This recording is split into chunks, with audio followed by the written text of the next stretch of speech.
having our first speaker. Her name is Mrs. Ibukun Omololu, and she is the principal consultant and lead researcher of the Teal Tree Company, which is a women's development consulting firm focused on closing gender gaps through leadership development, and financial education initiatives. She is strongly committed to increasing female representation in leadership units of organizations and society at large through gender parity and diversity initiatives. Ibuko is also the executive producer of the podcast and newsletters titled Being More with Ibukun. It is a project that inspires women to amplify their voices and hone their leadership skills for more impact and influence. And now let us welcome Mrs. Ibukun Omololu. Okay, so good morning, everyone. It's such a pleasure to be here. I would really like to thank the moderator for the kind and generous introduction. And I especially would like to appreciate the management of Greater Scholar Schools in person of Mrs. Comfort Upong. She went through a great deal of trouble to ensure that I was here.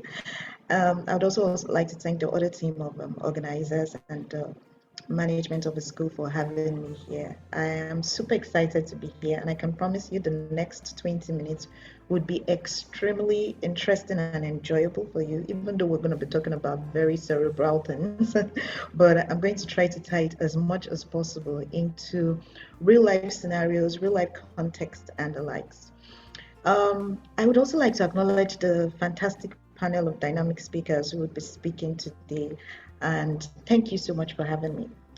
Okay, so like I mentioned earlier, I've been briefed to speak to you about breaking the bias and pushing boundaries and making impact for us as women. And I am so glad we're all women on this call, so it's a safe space for us to share and talk about some of the biases and things that we've gone through. Now, a quick outline of what we're going to be doing today is to basically understand what bias is, identify the different types of bias, how bias is formed, and what we can do about it. And I would be tying that closely to our lives, workplaces, and whatever context we're in, you'll be able to apply it. So my goal for today for you is to basically define unconscious bias and for you to understand how it appears in our daily lives so that you do not tolerate it in any form, because women have a way of propagating these biases against other women. Then we would develop strategies to overcome unconscious bias, professionally, globally, personally, and then we would learn strategies that would help us to push through as women. Now, before I go on, I want to read a short story because I would really like your engagement. I'd like you to follow me closely. A father and a son were involved in a car accident in which the father was killed and the son was seriously injured. The father was pronounced dead at the scene of the accident, and his body was taken to a local morgue. The son was taken by ambulance to a nearby hospital and was immediately wheeled into an emergency operating room. A surgeon was then called upon, and upon his arrival and seeing the patient, the attending surgeon exclaimed, "Oh my God, I cannot attend to him. He is my son." So, I would like to pose a question, and if you know the answer, if you've already heard this, please do not attempt it, because this is like an experiment and a survey at the same time. So based on the story I read out now, who was the attending doctor? Mother of a child. The mother of a child. So I have taken this story at several trainings and initiatives, and it will astound you that in a room of about 60 women, not one of them thought it was the mother of the child. Everybody could not figure out who that attending doctor was, because at the back of their mind, they felt the doctor was a man. And these are seemingly simple ways that biases, affect our cognitive reasonings, because we feel it has to go in a certain way. So I'm going to start my presentation with, it's not what you look at that matters, it's actually what you see. You can be looking at something and it's not what is actually in front of you that you're seeing. It's actually what is in your mind and what you've preconceived in your mind that you choose to see. So, what are biases, and how did we get here? What exactly is bias, and why are we talking about this? Okay. So first of all, bias is favorable or unfavorable attitude or beliefs about a person or a group of people that informs how we perceive, how we interact, and how we behave with that group of people or with that person. And it could be directly or indirectly. So there are two forms of biases. There's the explicit or conscious bias, and there's the implicit and unconscious bias. A lot of people focus more on implicit or unconscious bias, but in the clear sense of it, there's also the explicit and conscious bias. Now, because I'm also certifying as a psychologist, I will try and break it down as much as possible. So let's move forward a bit. What is conscious bias? It's really processing bias neurologically at a conscious level, okay, as declarative semantic memory or in words. What does that mean? I'll break it down. Conscious bias in its extreme is characterized by overt negative behavior or positive behavior that can be expressed through physical and verbal harassment or through more subtle means and exclusion. So, for example, I have worked with a young lady for about 7 years of my life in the banking industry. Her name is Toyin. Toyin is extremely good on her job. And so if I have to give out some form of, if I have a quick job to do and I have a deadline, without thinking twice, I wouldn't probably think of anybody else in the team except Toyin. I am somewhat biased towards Toyin because I know Toyin will deliver results for me and I'm going to pick her ahead of any other person in terms of what I have to do. Now, that is me being biased consciously towards Tony. And it doesn't mean that it's entirely wrong or right. It could just help you to inform your decision, which could either be a negative or a positive behavior that would help you to go forward. However, we found out that people could also have conscious bias where they exhibit negative behavior. So you've seen someone that you do not like, maybe somebody from another tribe. So maybe, and forgive me, these are just scenarios. It doesn't necessarily mean that I'm addressing any person. I have lived in almost every state in Nigeria, at least about 24 states in Nigeria. So I'm somewhat diverse to a lot of tribes. Now, if I am a Fulani woman, and I believe in my head that all Igbo people are somewhat unworthy, cannot be trusted, and all of that, I have developed some form of bias towards them without necessarily having evidence or fact to attain or to validate my thoughts that these people cannot be trusted. And so, based on that, I know I am biased and I'm conscious about it. Based on it, I see Igbo people and I treat them immediately with contempt, with negative behavior, with verbal harassment because I feel, oh, she's an Igbo people. They are all aggressive.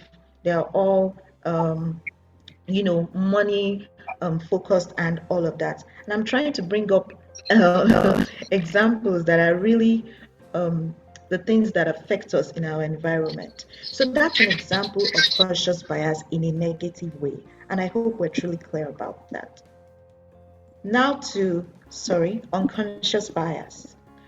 Unconscious bias, which is the most prominent, is the brain's automatic unconscious sifting and sorting visual, verbal, and behavioral cues to determine unintentional people preferences.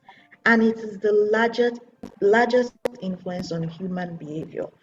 I'm sure you folks have no idea how much it influences almost everything you do. So when you look at unconscious bias, they are um, they are information that basically helps you to form a preference on people you accept, people you like, how you treat people, and behavioral cues. And it is unconscious. Why is it unconscious? It is caught, it is not learned. Meaning that you were not sitting down intentionally to learn it. Sometimes we are taught, but more often than not, it is caught. So the way you would have seen your parents behave to a certain class of people as intentionally or unintentionally created some bias in you that you might not be aware of. And it's when I was doing a research on how people learn, I was grossly astounded at how people, especially children, inherently take things that they grow up with and they're like 40, 50, they cannot drop it, and it keeps them in cycles for a long time in their lives because they have inherently taken up things that they do not understand and they are living with it.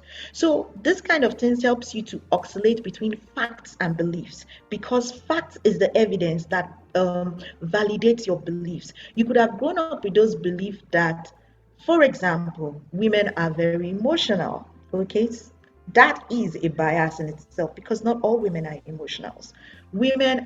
All women are nurturers, right? Because we're mothers. But it would astound you that if some women are really not nurturers, they don't see themselves in any way as good mothers, and they're not ready to be it. When you see some women who exhibit some attitudes that is outrightly cruel and mean, they're like, how is this person a nurturer? How did she get here?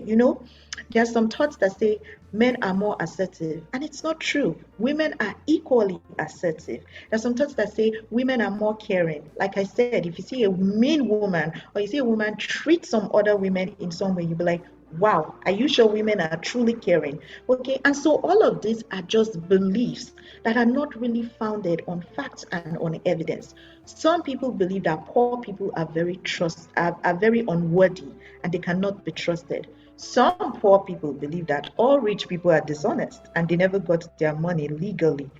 And so you have all these things, and then we bring it into culture. Fulani people are terrible, Yoruba people are wicked, Igbo people are aggressive, and it forms a lot of things for us and it holds us back. And I'm going to get into how that holds us back. So basically, this is how we form biases, and it largely influences our behavior. I can't get into the nitty gritty, but I'll try to break it down for you. The truth of the matter is, as you are parents and you are mothers, you are shaping your children with either one form of bias or another, and you may not be able to stop it. But what I would tell you to do is to be able to cultivate in your children the ability to question things, especially as they continue to grow up. Asking questions like, why is this so? Why do we have to do it this way? Is this how it's done everywhere? Because when they get more exposed, they get to see that things are not exactly as the way they were brought up. So where does bias come from? It comes basically from experience and exposure. Experience in terms of the family, experience in terms of some of the things you go through in life, as well as exposure. And your exposure is tied into family, friends, school, or work. And this forms your story. So exposure is about what kind of family did you grow up with? How did they raise you? Did they raise you with gender stereotypes, which is in the broader context of it, a bigger sense of bias? What am I saying? Do you raise your children as children, or you raise them as boys and girls? Meaning that, oh, the girls will do this and the boys will do that. The truth of the matter is we need to be very, very careful and factual and look at some of these things. For example, when I was growing up, I was always taught that women had to cook. So it was my place to cook. My mom didn't make it so much of a big deal that the boys shouldn't cook, but she kept on hammering it in my head that you have to learn how to cook to please your husband, and it's not necessary for him to learn how to cook. Newsflash, people, cooking is a life skill. So it is not necessarily streamlined to a particular sex. Men, and I dare say, some of the best chefs I have eaten with, and some of the chefs you watch on TV, Chef Ramsay and the likes, are men, and they're cooking fantastically and doing well. can you see that that came from some form of bias that we grew up with? Another form of bias that is really tied, and I'm speaking closely to bias tied towards women, not really men, because I don't have too much time. I can go into that as we go on if I'm permitted to. Um, Another bias that we grow up with is that women should not be ambitious. So they could have raised you with the fact that all you have to do is grow up, get married to a rich man, which in itself is a bias, and it's not wrong to marry a rich man, but then it creates an over dependent mentality on women that your husband has to do everything for you. So marry a rich man, okay, have children, and be contented with that. And I find out that women tend to be more regrettable when they get to the end of their lives, especially when they've lived that way, because they've not really birthed the assignment or the biggest dreams or heart desires in their heart at that time. And so those kind of things really affect women a lot. So this kind of thing starts from your family. What were your family? What did they raise you with? What did they know? Because our parents just teach us as best as they know without necessarily questioning those things. Also, friends, when we mix with friends, we go to school, we go to work, we see how people are treated. For example, when I started in the banking industry, a lot of the men used to look at me like, oh, she's such a pretty face. She might not be able to do the work. Why? Because they felt I was a woman. And then by the time I start, they're like, IBK, you walk like a man. And I'm like, what in the world does that mean? What does work like a man mean in the clear sense of it? It's either I know how to do the work and I do not know how to do work. And I have very great work ethics, which really served me. So these are kind of things that sometimes we promote by taking it. It doesn't mean you have to be aggressive or to fight off the men, but you have to come from an informed place. So what does work like a man mean to a woman? What does work like a man mean to a child who is listening to you and taking it in? Inherently, the child is looking like, oh, men work harder and better than women. And so they go in with that, and it forms something at the back of their mind. It forms something that, okay, so I can be this way. For a long time, I never knew how bad it was for women to be taught that they had to marry rich men. When I did the research, a lot of women were subservient, were extremely timid, did not know much about their lives or their finance because they had loaded everything over to the man and were not taking their place to understand some of the things. And it comes from the bias, the way you were raised, that has formed something in you and you've carried on over years and you never know. And so that forms your story. Okay? So now the way the brain works is this. Like I said, some things are caught and not necessarily taught. It catches and latches on to the things you see, the things you hear. You do not sit down with the intention of, I want to learn these things. But because it has been repeated over and over again, your brain catches it and then it forms a pattern in you. First of all, it helps you to determine your identity. I am a woman, I am a man, I live in so place. These are the things that are acceptable to me. And then you could form generalizations. Because my mother has taught me to cook, this is the way women are supposed to be. Every woman is supposed to be able to grow older and cook and live their lives for just their families, their children, and their husband. That is a generalization. And then it helps it form a stereotype. When I see other women who are not doing what I am doing because I perceive that as perfect, I have some form of aggression or some form of animosity that she's not doing it right. She's not supposed to be in her husband's house cooking and doing, she's supposed to be in the workplace attaining to the highest level. But then life is different for all of us. And based on that, we form stereotypes. And eventually it leads to bias. Stereotypes in the broader sense is tied to more of a group of people. So if I say I have a stereotype towards the American people because they are racist, that is a group of people. And it is just a stereotype that Americans do not treat you well because they are white. And it's not true. It's not all Americans that are racist. And then when I tie it down to a specific person, which is a bias, I'm like, I'm trying to see if I'm trying to get a good example. I feel maybe there's somebody in this place who I feel might not be um, I can't think of a clear example now, but as I go on, I'm sure I'll be able to get something, because I want to tie it to something that really speaks to every one of us. And so this is basically how the brain works with the mind. It helps you form your identities, it helps you form generalizations, it helps you form stereotypes, and then it helps you form bias. And we all have it. Every single person has bias. And so what are the effects? It makes us fail to respond to real threats or weaknesses because we do not know that something is wrong or how it affects us. We tend to just accept it. We don't even know. We're not aware of it. And what you're not aware of, you don't think it's a present danger in itself. Let me tell you something. A friend of mine works in a bank, and she was the only woman on the team, and she was leading a team of men. They treated her like dirt. They treated her like she didn't matter. And it's similar to what the National House of Assembly did to the women who proposed the bill this week. Some of their body language was like, let's help them.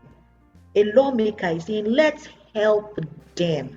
He doesn't see it like it's a law that affects everybody, and this is how we're going to do it.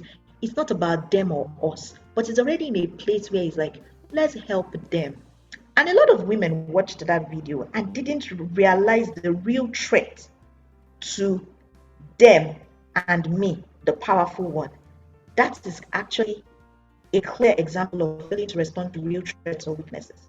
And seeing threats or weaknesses when none are really there. Bias can also make you have fears of, oh, this is really going to harm me, when really there's nothing there, because it has formed something in your mind. You have a preconceived notion that you act on inherently. So those are part of the things that it causes the threats or weaknesses when there's really none there. And then it makes people overlook you for opportunities. It could be a recruitment opportunity or a development opportunity. People have formed that bias and they're like, I don't like her. I'm not putting her up for that position. I'm not putting her up to take up that project. I'm not putting her up. I'm not going to recruit her because I don't like her because she's from this tribe, or she dresses this way, or she looks this way, and you formed preferences based on that. And then the recruitment, promotion, rewards, and also opportunities. I'm going to take that together so that I can quickly run along. And then entering into professional relationship that turn out to our disadvantage. Particularly us women, we are not so great at networking. We can go to an event, meet some friends, and that is where it ends. We do not follow it up after that. And so it prevents us from entering into professional relationship that could benefit us, or could not, or we feel that, oh, this relationship is really to my disadvantage, and it could not necessarily be that way because of the effect of unconscious bias. So how do you deal with it? Three big ways. Now it's bigger than this, and there are a lot of bias. There are different types of bias based on whatever it is you're dealing with. There's generic bias, there's gender bias, which is one of the things we're talking about. There's species bias, there is racial or ethnicity bias, there's cultural bias. And as I'm speaking to it, I'm sure you're already seeing it because I'm not going to go into that. There's economic bias, there's linguistic bias, where somebody speaks a language and you know, oh gosh, I don't even want to have anything to do with this person. There's geographical bias, people who live in this place or who come from this place. Oh, they said they hit people. Oh, they eat people. Ah, okay, I don't want to have anything to do with people in that place. And that is basically how all of those bias, are formed. So how do you deal with it? It starts with yourself. For women, I always say it's about self-mastery. If you have not attained or learned anything about self-mastery, it may be a good time to sit down and introspect. And trust me, it's not something that happens in one day. It takes some time. You want to look at yourself and internalize and introspect that. What are the thoughts that I hold there that are not necessarily true?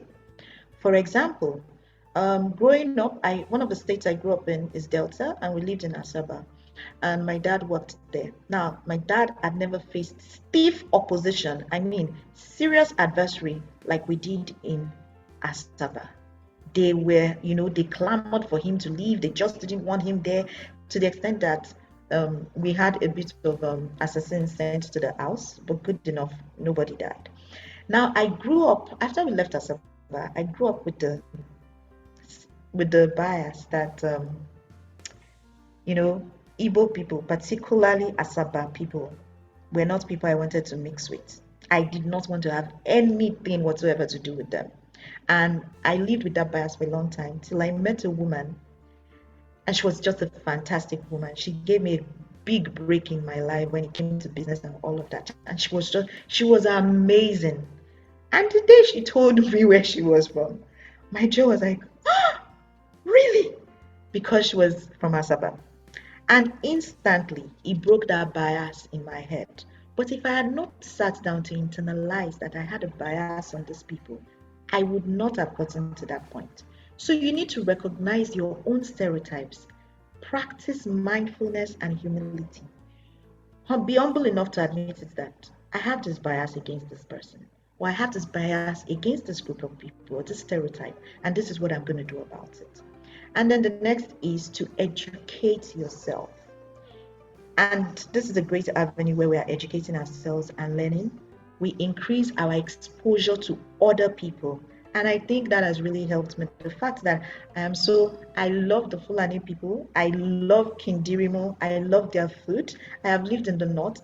Once I go to the north, in fact, I'm wrapped up like a northern woman, and I speak their language a little. Okay, when I meet with a French woman, I met with a Senegalese the other day, and instantly I went into French, and the man was so excited. Educate yourself. There's some form of education that exposure brings to you. Go out of your way willingly to find people who do not think like you, people who are different from you, and spend time with them, feel their pulse, see what it's like, and counter your stereotypes. A lot of the stereotypes is really limited to the way we were raised and limited to the confines of the place you are. There are 36 states in Nigeria. Some people have never gone out of Lagos, and they don't care about the people out of Lagos. They don't even know that Nigeria extends beyond that. And so they feel Lagos is the only happening place. Until they get to Uyo, they get to Akwa Ibom, they get to GRA in Kano, they get to GRA in Ilorin, they get to GRA in Warri, and they're like, wow, this is amazing. I can live here. I don't even need to be in Lagos all my life. Educate yourself. It does something to you. It liberates you. And lastly, see people on an individual level. A big part about our lives that I feel we don't do enough is seeing people, role playing other people in the same scenario you are. There's a war going on in Ukraine now, and there's a lot going on in Nigeria. And I saw people, when people were saying pray for Ukraine, I saw people saying, oh, you've not solved the problems in your own country, you're going to Ukraine and all of that. And I was just like, wow, is that exactly, what is it? What makes you think these people have not been praying for? Do you even realize what is going on in Benue State? Do you realize the news that has been covered right in this country that you're not aware of?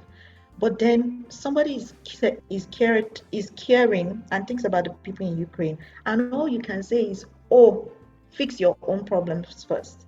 I think it's pretty myopic, and I didn't know what to say at that time, but I was just like, "Wow, okay." And I went, and it is appalling. It's appalling how these people are treating themselves. Yes, they may be racist and all, but it's appalling how they are treating themselves. Talk more of how they are treating Africans, and it's going to be a ripple effect. But I had to see myself like, if I was in these people's shoes, how would I treat the other people? Nobody would care right now about fundamental human rights. It's really about survival of the fittest. Who wants to live first? Who wants to live? And I was just like, we need to be able to role play in the lives and in the spaces of the people we're in to actually understand some of the things that they are going through. So I hope I have inspired you to think more about where you are, to think more about your life, to think about what limits you as a woman where you are, because I couldn't even go into that and I can't begin to say it. It is amazing. I know women who are very well to do, who are living in magnificent estates, but do not have any form of voice in their homes. And voice does not mean that, yeah, the Lord and Master. No, I do not believe a woman should undermine or demean the God constituted authority over her. But you should have a voice. And I see women stifled and broken down based on a lot of this. And if you don't sit down to introspect about what are the things I've carried from childhood that is not true, that is holding me back, you would not be able to break the bias. And if you don't break the bias, your chances of shattering those glass ceilings, because trust me, the glass ceilings are there and we've not broken it yet. It takes we have about 100 years for us to be able to close the gender gap. And so you need to be able to look at it objectively, see the things that serve you and the things that do not serve you, and move forward with it. Thank you so much for having me.